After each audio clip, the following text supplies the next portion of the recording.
Well, what's happening? And welcome back to another episode of Talking Tactics. This week we're breaking down the massive UFC 281 main event between Israel Adesanya and Alex Pereira. So I'm really looking forward to this fight, and it's going to be an absolute striker's delight. Both of these guys have fought before in kickboxing, with Alex taking the win both times, so I'm really looking forward to this, although this is a completely different sport with different rules, and we're going to break this down and see how I think this fight will play out differently because of the rules, and also how I think this is going to be a very dangerous fight for Israel, because as we've seen before, Alex has the power and the ability to shut his lights out with one shot. So let's get into it. We'll start by having a quick look and a talk about their second kickboxing fight. So that was their most recent fight together, and that was the one that Pereira won by knockout. We know that he has that ability to be able to shut Israel's lights out with one shot, but in that fight, people are only really remembering that knockout, but I've went back and watched it, and Israel was doing really, really good in that fight. He was touching him with some lethal shots. He was landing the right hand on him a lot, and landing a lot of left kicks to the body and the head with that lead high kick that we see Israel land a lot of in MMA. So I do think that Israel was slightly getting the better of him, but that being said, Alex was landing the left hook on him throughout the fight until he landed the left hook and absolutely shut his lights out. So we know that he has to be perfect here for 25 minutes, especially with these smaller gloves. But that was in kickboxing, and there's a couple of major rule differences between it. The first one being, like I said, the gloves. The second being, this is a cage and not a ring, so it's much different in space and having to cut people off. The rounds are longer. There was no clinch in that fight. There was no elbows in that fight. And also, in that fight, Israel had Alex completely out on his feet and rocked, and there was a standing 8 count. In MMA, there is no standing 8 count. There is no, standing count. There is no ability to get back up again. Once the referee intervenes, the fight is over. So if that had been an MMA fight, Israel would have won by TKO. And then, just with the heart that he has, Alex was able to come out in the next round and take Israel out. So we know that he can take a shot. We know that he can recover. And we know that he's going to be there and dangerous in any round. Before we start looking at their MMA fight and how that's going to go, we'll have a look at the tail of the tape here, and I'll just pull this up. So you've got a record for Israel of 23-1 against 6-1 for Pereira, so a lot more MMA experience for Israel. Israel has the wealth of MMA experience, he has the 5-round experience, and he has also been fighting the best of the best in his weight class in MMA as well. So that's something that we're going to talk about soon here. In their last 4, Israel's 3-1. His only loss there coming to Jan Blachowicz when he tried to move up and take him for the light heavyweight title. 4-0 for Pereira. Both of them are 6'4", 33 and 35, so very similar in age. 80-inch reach for Adesanya, and 79-inch reach for Pereira, so very similar there as well. As we've seen in their kickboxing fight, and also I know we will see in this fight, and we've seen Israel doing all of his fights in MMA, he is a switcher. He is one of the best in the UFC, if not the best, at switching stance. He has multiple attacks in both stances, has systems in both stances, and has great balance and footwork in both stances too, so he truly is bistantial, whereas Pereira is a bit more he's just orthodox, and he's coming forward looking to get that left hook, and he'll use so many setups, and we'll have a look at those shortly as well on how he gets that left hook, but all roads lead to that for him. So if we look at Israel's last few fights and last few performances, fans and media and people like that have been kind of criticising him a little bit and calling the performances boring or lacking in action really, and to an extent, I agree, but he is just so much ahead of these guys when it comes to striking. His distance management, his fight IQ, and when he gets in there with them, I feel like that he puzzles them, and they end up not wanting to go, and they end up getting that effect where they feel like they're completely outclassed, and it shatters their confidence. He's also the type of fighter that he's not going to take stupid risks. He has a high fight IQ, and he uses that well. Just because these guys aren't taking risks doesn't mean that he's going to take risks. He has it all to lose. These guys are trying to take the belt off him, and he is the one that's picking them apart. So why should he take stupid risks to try and finish them? Yes, it would maybe make the fight more entertaining, but remember, he has it all to lose. And at the end of the day, it takes 2 to dance. These opponents aren't coming forward on him. They aren't pressing him, they aren't attacking him. They're either hanging on his legs or they're afraid to throw. And we've seen that in so many of his performances, that these guys are afraid to come forward on him for fear of being countered, or they're just diving on the legs or hanging on to a body lock. I believe it's his distance control is what really outclasses him with these opponents. They have no way of getting in on him, and when they're about to throw and set stuff up, he's very good at moving and resetting you and making you have to reset and replan and start all over again. And then when you do go, he either counters you or he's just not there, and then this completely breaks their heart, shatters their confidence, and makes them just unwilling to go and very hesitant.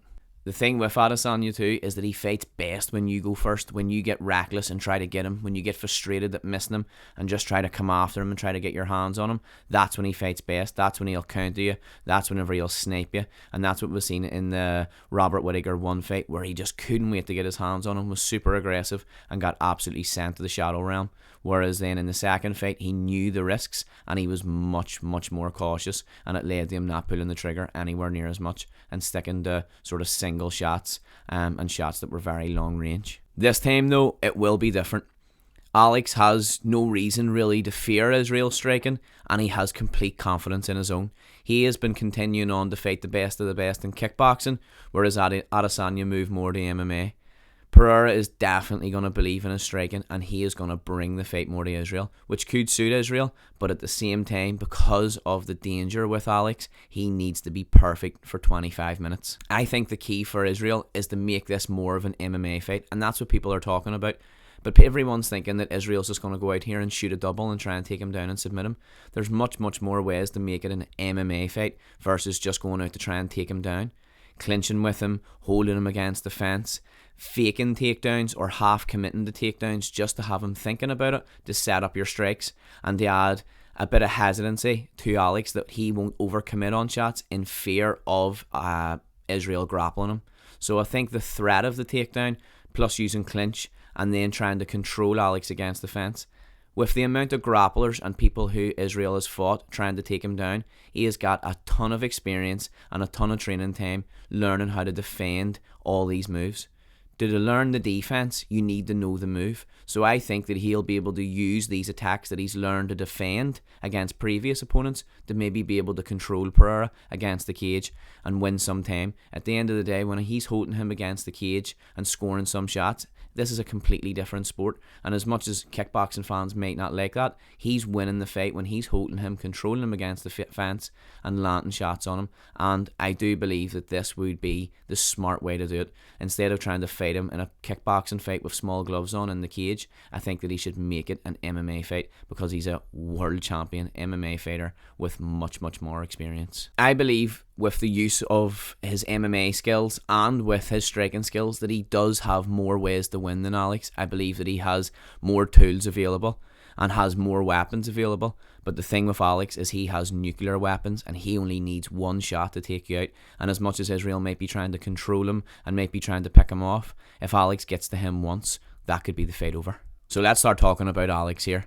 So we know that he is an absolute world-class striker and probably one of, if not the best strikers that the UFC's ever seen, and that he has a dynamite left hook that, no doubt about it, that is his best shot. We've seen him have great success in kickboxing with it, and we've also seen him have great success in MMA with it, as recently as his last fight when he absolutely smoked Sean Strickland and he just wiped him out with that left hook as Strickland was trying to parry the jab. He has so many ways that he'll set it up. He'll use his knees and march in with a knee to set it up. Even in his kickboxing fight with Israel, he threw a spinning heel kick, and as he landed, he threw the left hook, and it landed on Israel as well. So he'll throw anything to get to this left hook. He has so much confidence in it, and he knows if it lands that that's probably going to be the fight over. He also has a serious fight IQ with a wealth of knowledge, and he has felt it and been in there with Israel before. I truly believe that he doesn't fear him as much, and that as much as he knows he's improved and does respect him, I feel like that he has complete belief in his skills and his ability to take Israel out one more time. What we haven't seen much of is just his MMA game in general. We haven't seen much of him in the UFC.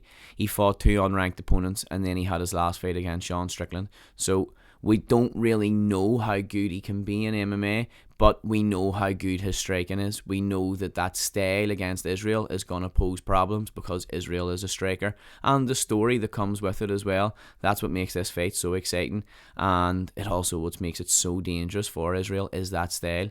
Is that he's not going to come out and try to shoot. He's not going to come out and try to just pick away. He's going to come out and try and take him out. Like we seen in that kickboxing fight too, he has a serious chin. He took some big shots off Israel. And even to get that stat in the account, recover, come back into the round, and then come out in the next round and get the finish. Like, he has an ability to recover. He has a serious heart. But with the 4-ounce gloves, it's hard to see who it'll suit more. Israel with more of the accumulative damage, or him with that dynamite power. Kind of goes in both their favours. But if you get touched like with those small gloves on, that's it. So before we get into the predictions and that, we're going to have a quick look at the style stats. So we've got Israel Adesanya with an average fight time of 18 minutes and 9 seconds, which is actually the highest in middleweight history. And then we have Pereira, which again, he has not that much experience, but an average fight time of 7:38. We know he's taking guys out. Wins by sub, neither guy. 13 wins for KO, TKO for Adesanya, 5 for Pereira. 8 wins for decision by Adesanya and 1 for Pereira. Losses by sub, 1 for Pereira. He was subbed with a rear naked choke, I think, in his second pro fight. And then Israel has never been finished. Significant strikes, 3.93 for Adesanya. Not the biggest output in the world. We know he's more of a counter fighter. And like we said in his last few performances, there hasn't been a seriously high output. Pereira with almost double that was 6.29. And takedown average, as expected, both guys with 0. I don't think either guy have went for a takedown in their pro career. So very interesting stats. In terms of the prediction, how do I see this fight going? It's so hard to pick. I do believe Israel has more tools, more experience, and if he does make this an MMA fight, that he should get the win. I think that he can win by decision. I don't see him taking Pereira out. I don't see him submitting him. I don't see him finishing him on the feet either, but I do see him maybe scoring some shots, holding him against the fence, making it more MMA, and picking up a decision win. But I think the fight's going to be pretty exciting with both guys being hurt at times, without a doubt. That being said, if he's not perfect for 25 minutes, I think that Alex could, without a doubt, finish him and knock him out. He has shown that ability before, and with the smaller gloves, it could definitely happen. But with the rule changes and things like that in MMA, I think that could also play a factor, especially with Israel having more experience. So I'm really looking forward to it. My official prediction, I'm going with Israel decision, but I wouldn't be overly surprised if we did see Alex getting the knockout, but I would like to see Israel get the win, to be honest. So that's us for another episode. If you've enjoyed this episode, please hit that like button because it really helps me out. Let me know who you think's going to win in the comments. Like I said, I think Izzy's going to take it by decision, but I'm not 100% convinced. Let me know who you think's going to take it in the comments. If you're enjoying these episodes, I'm really enjoying making these Talking Tactics episodes, and I have some amazing plans coming up for future different episode types that you haven't put out yet, and that is going to be really exciting. So if you're enjoying all these, remember to hit that subscribe button so that you don't miss out. And like I said, it really helps me out, and I'm going to see you next time. Thank you.